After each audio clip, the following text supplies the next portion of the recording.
Welcome back to the Diamond Connection. So we're just from getting our COVID-19 update from the Ministry of Health. So let's continue to take care. We still know that COVID is still around. Now, moving on with the show, we'll get talking to a young man who is a cancer survivor. His name is Kondwani Nkowani, and he'll tell us all about his story. Very intelligent young man, I must say. Kondwani, welcome to the show. Thank you so much. Nice. I think let's start off our conversation with, I just said you're a cancer survivor. Tell us about your diagnosis and how that process was like for you. Okay, thank you. So it started in 2015. I was doing my grade 9 by then. So I had to stop school and seek medicine, health. You know, health is something that is very important to each and everyone. You can't do anything without health. So we had to travel to Lusaka at UTH. Yeah. So where were you coming from then? Oh, I'm from Isoka, Northern Province.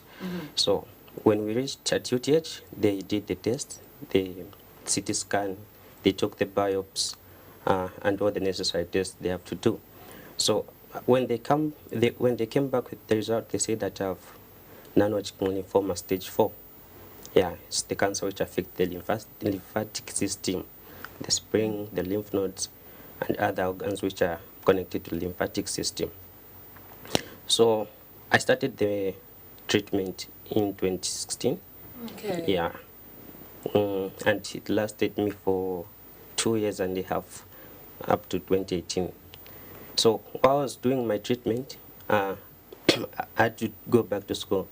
So I can't go back to Isoka for school while I'm on treatment, because cancer, you only take two-week break for another cycle.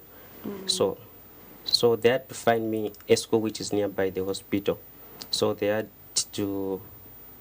they went to which was David Kaunda. That's where they find me a place, and I started my grade 10 from there in 2017. Okay. Yeah. All right. How was it for you studying and undergoing treatment? It was something that was difficult for me, I can't lie. It was difficult because you know how cancer the treatment for cancer is, it has side effects which will make you feel dizzy, will make you vomit, and all this weird thing. So being in class at that time, it was a challenge. Maybe you have to go to school, but you're feeling weak, you can't do anything. Yeah. You have to go to school, you're vomiting. Yeah, so it was a challenge for me. And another part, being in an environment where there are a lot of people with that situation, because you know how cancer treatment for cancer does it.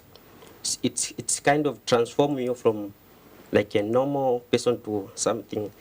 Yeah, like your hair will fall. Yeah. Your nails will become black. Your skin will even become dark. Yeah. So being in an environment where there are people who don't know about your situation, it becomes a difficult thing. Some people will be bullying you because they don't know what you're going through.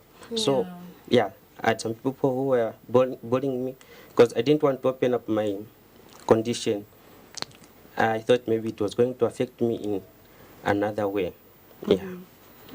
So you were cancer-free in 2018 of July. That's when you took your last treatment? No, that's when I took my last treatment. That's when you took your last treatment? Yes, that's when I took my last treatment.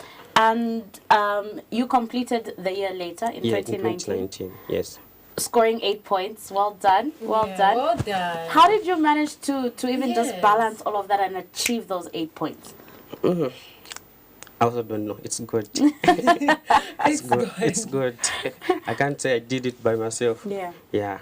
Now, coming from the Northern Province, getting 8 points, you're looking to study medicine with specializing in? Oncology. Why? You know, when I was in the hospital, these people called doctors, they really helped me.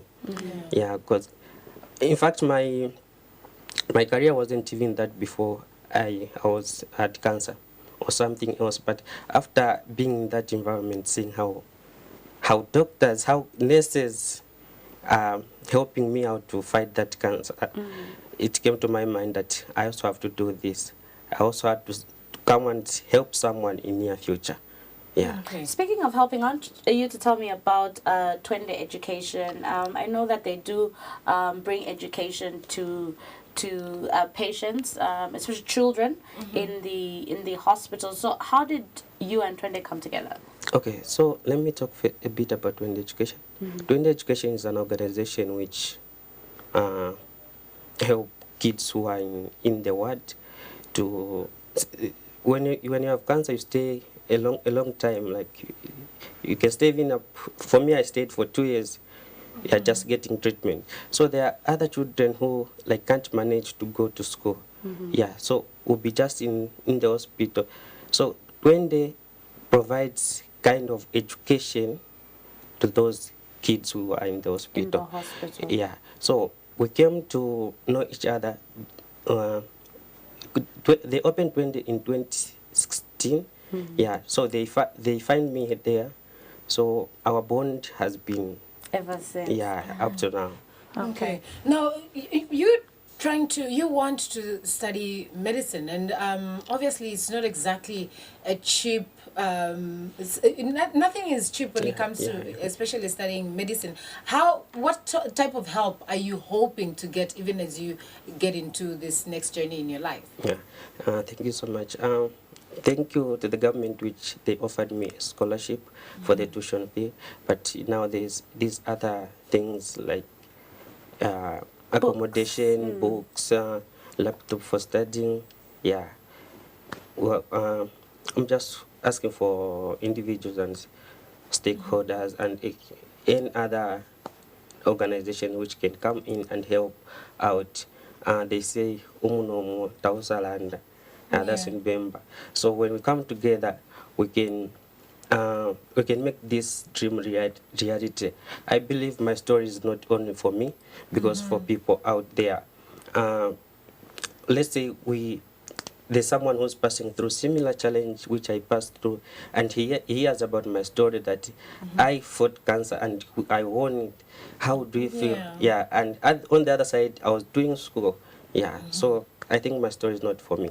This is why I called you a soldier. Yeah, this is why I called you a soldier. Very true. It's great that we're talking to you right now. I know it will give hope to somebody else who's even going through chemo. I've seen chemo patients, and it's not exactly easy, especially it affects even your mental health. So for you to have won this battle is really commendable. Yeah. Well done, and thank you for joining us on the show today. Thank you so much. Yeah. So for those as well who would like to help Kondwani, please do get in touch with us on our Facebook page as well.